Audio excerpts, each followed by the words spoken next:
tree. Hey everyone, welcome to this week's Happy Tree Oracle. I am Little Fawn. Welcome. Hello. How are you all feeling after that eclipsual weekend? I think I'm still a little bit in eclipse hangover mode, but it's starting to lift starting to lift a little bit. It's definitely an energy of illuminating from within, and we've talked about it many times before, that high contrast shadow and light, so that you can let go of what is holding you back effectively and begin to move forward, step through the portal. So what did our Happy Tree Oracle have to say, did you ask? I will tell you. Bob Ross, in all of his divine wisdom, has offered us up this: didn't you know you had this much power? You can move mountains. You can do anything. And it is this beautiful mountain. It's always a mountain. A tree. Mountain and a giant tree somewhere. It looks like this painting's been cut off because there was definitely a giant tree over here. And it's a joker. And, you know, in playing cards, you don't really get the major arcana, right?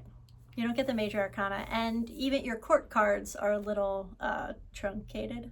You get king, queen, jack, and so the jokers to me are like, they're literally wild, and they can have the energy of the fool sometimes, for me. And didn't you know you had this much power? You can move mountains. You can do anything. But if I was going to pick a major arcana card to kind of flow with the imagery and the message of this, I'm kind of feeling the Emperor. The Emperor is very much in his power, and it would make sense that after this kind of, like, you know, a little bit of upheaval, a little bit of you know, shaking out that debris, and then when everything settles, where are you?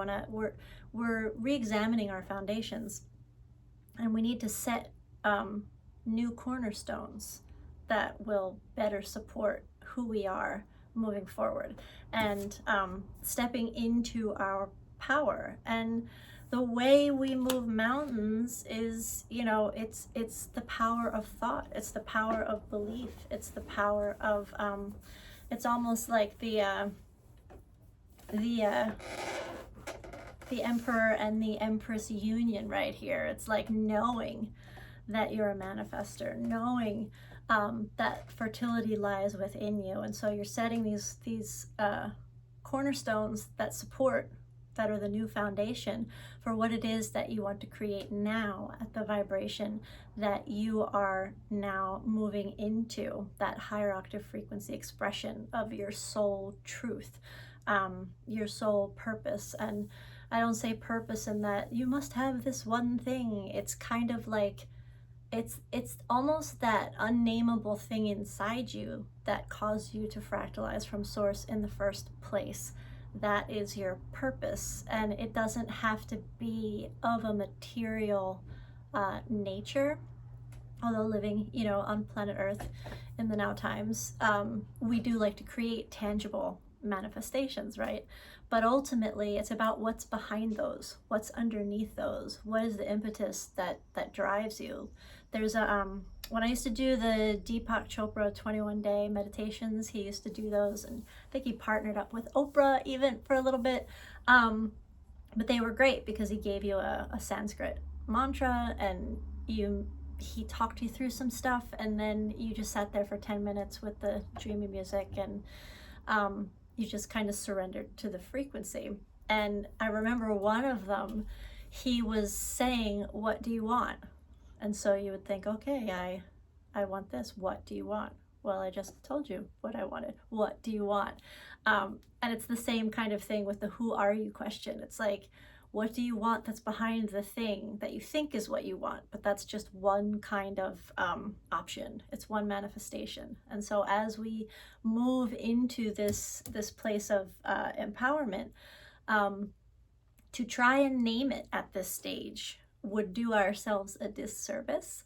When we really begin co-creating with the universe in this way, in a way that can move mountains, that can take obstacles that you thought were insurmountable, and then all of a sudden you're like, how the heck did that? I can't believe or do you believe? You'll never guess what happened. Like when we stop deciding how it's supposed to be and how it's going to happen and what's impossible and what's possible, when we stop doing that, we open it all up to full spectrum availability within the quantum field. And that's when spirit can really start to have some fun and go, okay, now that she's taken off these very third dimensional parameters, now we can start showing her, all of us, the good stuff. So I would recommend that for this week,